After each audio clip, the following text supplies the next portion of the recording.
अस्सलाम वालेकुम नाजरीन, हकीम तलहा ऑनलाइन यूट्यूब चैनल पर मैं डॉक्टर मोहम्मद कलीम आप तमामी हजरात का इस्तकबाल करता हूँ।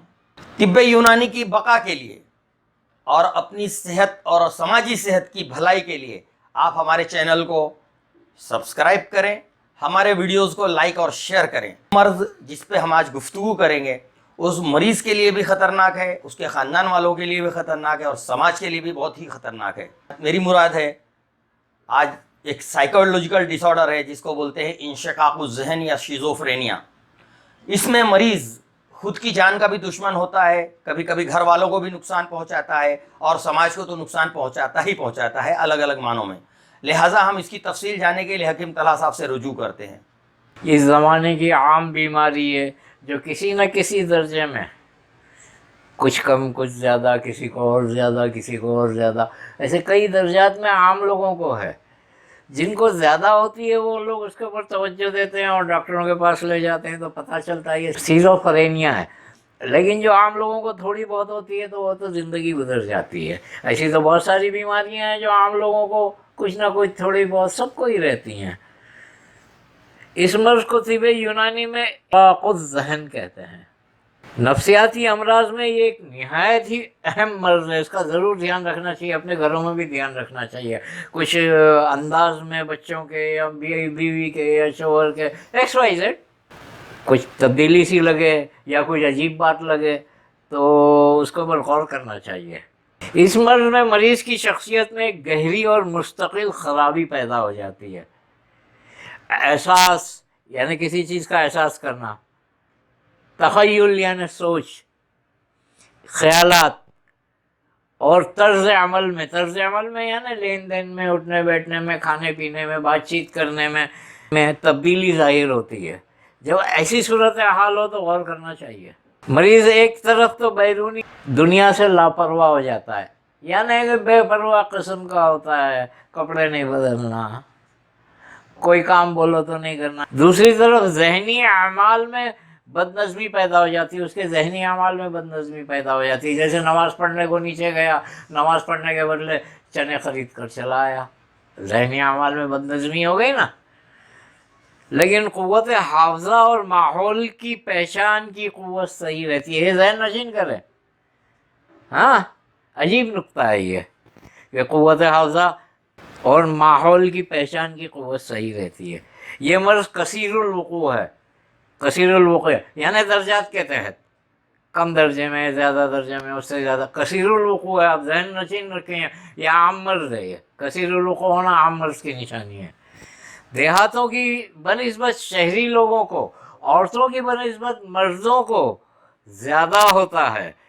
4 साल की उम्र से 70 साल की उम्र तक ये हो। वरासती तौर पर यानी ख़ानदानी तौर पर ये मर्ज़ ज़्यादा होता है, क्योंकि आप बाज़ घरों में देखेंगे बाप की एक जो अंदाज़ रहता है थोड़ा सा मुख्तलिफ सा जो रहता है मेंटल टाइप का, वो कुछ बच्चों में भी आता है। तो ये वरासती हुआ, या माँ में है तो वरासती तौर पर बच्चे में आया। मैंने अपनी मतलब की ज़िंदगी में देखा हूँ ऐसे लोगों को। और मुख्तलिफ नफ्सियाती अमराज के मरीज़, अज़बी अमराज के मरीज़ जिनका नर्वस सिस्टम कमज़ोर हो, मर्गी वाले मरीज़ जिनको मर्गी के झटके आते हों, और शराबियों की औलाद में ये मर्ज़, जो पुराने शराबी रहते हैं, इल्ला माशाल्लाह कभी कभी पीने वालों को नहीं होता है, पुराने शराबियों की औलाद में ये मर्ज़ ज़्यादा होता है। मरीज़ माहौल से दिलचस्पी नहीं लेता, जैसे घर में क्या हो रहा है, नो इंटरेस्ट, मनमानी के काम करता है, किसी की सुनता नहीं है, बाज़ दफ़ा किसी ख्याल में घंटों बैठा रहता है, मुनहमिक रहता है, और इसी हालत में चुपचाप लेट जाता है और ऐसा मस्त रहता है कि लिबास की तब्दीली और नहाने वगैरह की तो तवज्जो नहीं करता। अगर कोई एतराज़ करे तो गुस्सा होकर गाली तक दे देता है, बड़बड़ाने लगता है, जो गुस्से में बड़बड़ाते हैं ना, ऐसा। अच्छा, कुछ मरीज़ ऐसे होते हैं उन लोगों को लोगों से खामखा बदगुमानी रहती है, यानी हर वक्त वो ये सोचते रहते हैं कि ये आदमी मेरा बुरा चाहता है, और उसी ख्याल के तहत वो कुछ ना कुछ सोचते रहता है, ये आदमी मेरे को बुरा चाहता है, ये गाली देता है पीछे से, और फिर उसके अंदर वो रिएक्शन पैदा होता है कि वो फिर लोगों से नफ़रत करने लग जाता है। ये इसकी बड़ी पहचान है, ध्यान नशीन रखना चाहिए। بعض مریض لوگوں سے ملنا جلنا قطعی پسند نہیں کرتے، بعض عجیب و غریب اسکیم بناتے رہتے ہیں، بڑے بڑے خواب دیکھتے رہتے ہیں، اور بعض مریضوں کو ہیجان یعنی ایک قسم کی بے چینی، الجھن، بے قراری رہتی ہے، کہیں چین نہیں رہتا ہے ان کو۔ کچھ مریض تو دیکھنے میں بالکل ٹھیک رہتے ہیں، جیسے کچھ ہے نہیں، ان کو نارمل ہے، لیکن کبھی وہ جوش میں آ جاتے ہیں تو ایسی بیہودہ بکواس کرتے ہیں جو آپ اس کا ڈاکٹری یا سائیکولوجسٹ سے جو چیز چاہے علاج کریں، لیکن میں نیچے ایک نسخہ دیتا ہوں، معمولی مرض ہے تو اسی سے انشاءاللہ شفا ہو جاتی ہے، بلکہ کئی زیادہ دوسرے اسٹیٹ کے مریضوں کو بھی الحمدللہ اس سے شفا ہو گئی، بشرط یہ کہ دوسرے علاج جیسے قبض ہونا، بدہضمی ہونا، ان سب کا خیال رکھ کے یہ دوا کھلائی جائے، اور جن کو مرض زیادہ ہے وہ ڈاکٹری سائیکولوجسٹ کی دوا چالو رکھیں اور ساتھ میں یہ کریں تو انشاءاللہ جلدی شفا ہوگی۔ ایک بات ذہن نشین رکھنی چاہیے کہ سائیکولوجی ڈاکٹر کی دوائیاں کبھی اس سے پوچھے بنا بند نہیں کرنی چاہیے، چاہے آپ جو بھی دوا استعمال کریں، ورنہ نقصان کا اندیشہ ہے۔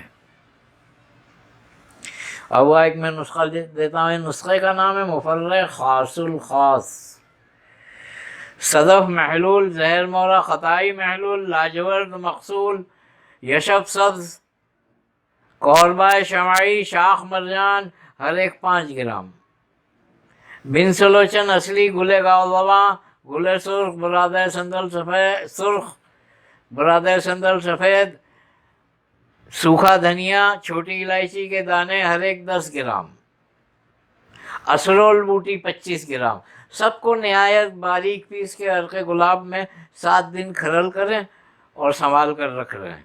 یہ صفوف اعلیٰ درجے کا مفرح و مسکن دماغ و جذبات ہے، حواس کو درست کرتا ہے، ہیجان، تشویش، قلق، اضطراب، بے چینی، وحشت، رنج و غم، فکر و تردد، وہم و خوف، وسواس، امراض جملہ نفسانی لفظ پہ غور کریں، مریض کے اس سے دور ہو جاتے ہیں۔ آپ نفسیاتی امراض کوئی بھی ہو دوا چالو رکھیں گے، ساتھ میں کھلاویں، البتہ انخفاضی کیفیت یعنی سست اور یوں موڑے چورے لوگوں کو یہ نہیں کھلانا چاہیے۔ یہ جتنا فائدہ جوشیلی مریضوں کو کرے گا، غصہ آور مریضوں کو کرے گا، یہ چپ چاپ بیٹھنے والوں کو نہیں کرے گا۔ ہاں ایک ترکیب ہے، اس میں سے اسرول بوٹی اگر نکال دی جائے تو یہ ان کو بھی کرے گا۔ میرے مرحوم دوست ڈاکٹر ریحان انصاری، اللہ ان کی بال بال مغفرت فرمائے، اس مرض کا نام انہوں نے میرے کو کیفیت جنوں بتایا تھا۔ ان کے لیے بھی مغفرت کی دعا کریں، ہمارے لیے بھی کریں، جزاک اللہ بخیرہ۔